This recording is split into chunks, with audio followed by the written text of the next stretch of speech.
You know, I mean, a lot of people out there would say this. It's hard for them to wrap their minds around the fact that such atrocities, you know, evils could be perpetrated by our government against their own people. Yeah. Their own people, especially the soldiers, which are supposed to be protecting our country. But it's obvious that there is some type of biological engineering going on with our troops, and that's what you're talking about. Exactly, there is. Also, they also tried it in Vietnam with the drug BZ to make the soldiers fight harder through LSD current trance. They're doing the same thing now, but it's not exactly to make them fight harder because they're not interested in winning the war. If that was the case, we've already tackled over war that came home, you know, the only north of Afghanistan and Iraq. But it's mainly, well, for instance, I could tell you that when we first got to Afghanistan, the poppy fields production and exportation by the CIA had gone up 48%.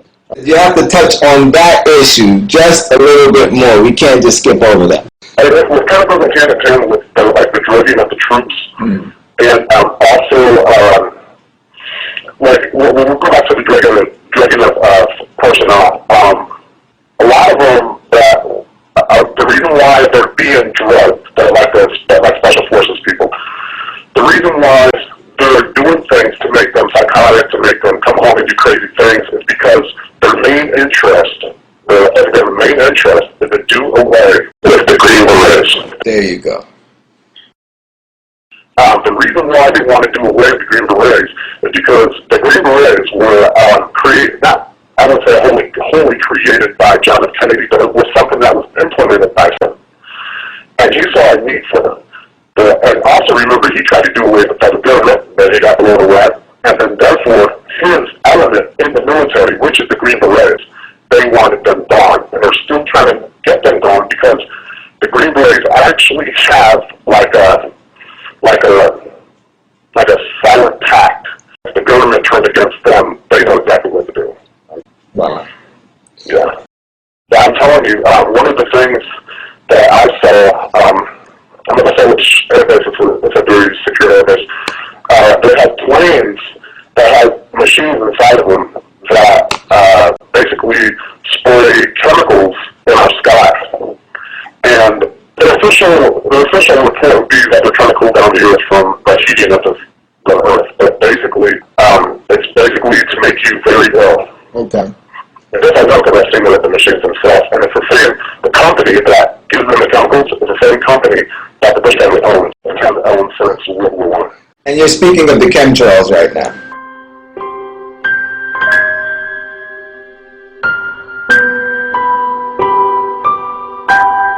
Here in Southern Oregon and Northern California, we've got a bit of an unusual situation. Now, this first portion of the radar cycle, fairly bland and typical, but then you see these bands of very distinct cloud cover moving into the region.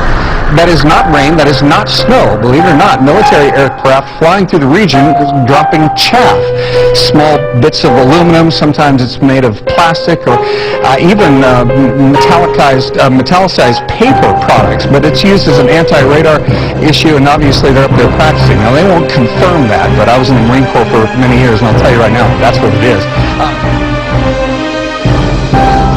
The community in the San Bernardino Mountains has a real mystery on its hands. The official explanation here is that jet contrails are causing strange lines in the sky, and that it's pollen making people sick on the ground. But others are convinced it is something else, and they ask, is the government experimenting with our weather?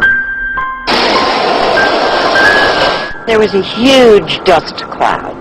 A cloud of dust, leaving a sticky yellow slime all over her car. It happened again last February, and calls began pouring into the local Alpenhorn newspaper. And they had a tremendous upsurge of children that were not going to school at that time.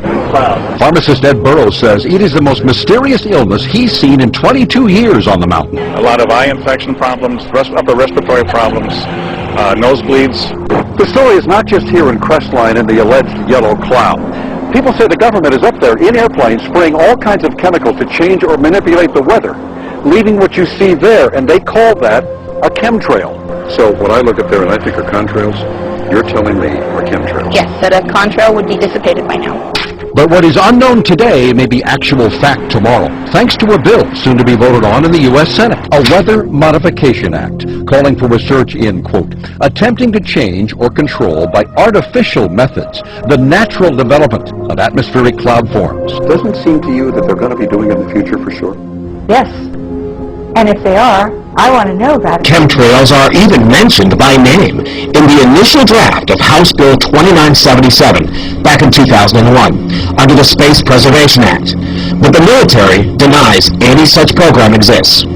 Jeff's report mentioned high levels of barium linked to those alleged chemtrails. We wanted to find out exactly what effects barium has on the body.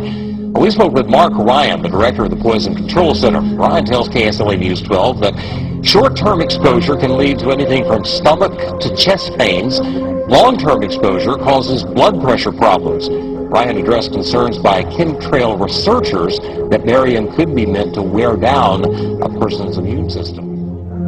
There's about B-52 flying over spraying. Okay. Now I kind of derailed you, but let me get you back on the track. So we're talking about Princess Di. You're saying that she walked in on this sacrifice, on this blood sacrifice ritual, and this is what placed her life in jeopardy. That's what you're saying to me? Oh yeah.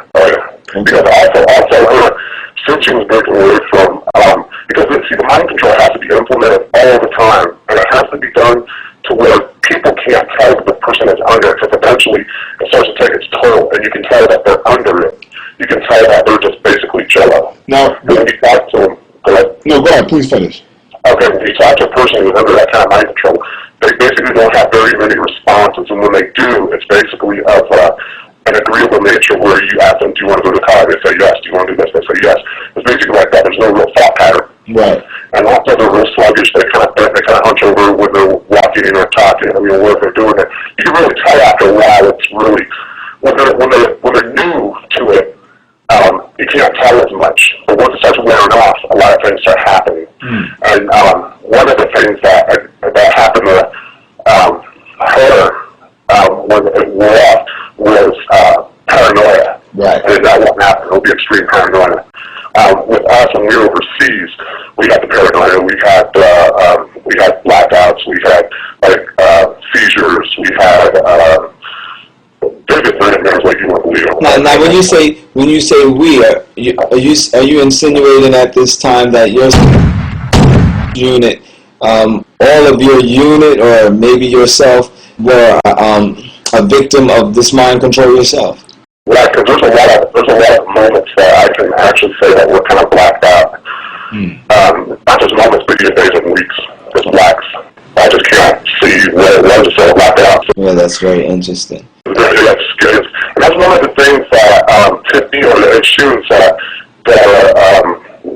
that paranoia starts coming because you have no recollection of some of the places, some of the things, even like some people's names, things just start like blacking out your mind, kind of like a computer that's going on the fritz, and some things you can pull up and some things you can't.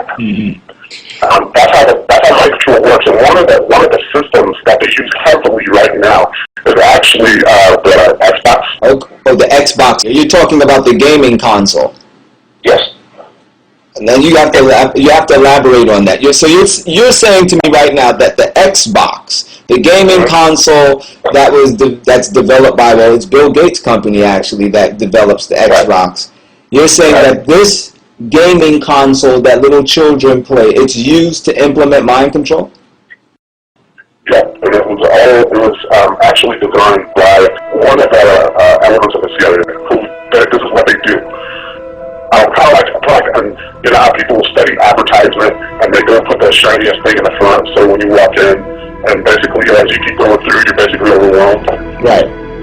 And that's a form of mind control in a way, but this kind of mind control is a lot more deadly in nature because it's designed to basically destroy the platform a family could even build anything on. And that's what it's designed to do, to tear your child away from reality for real.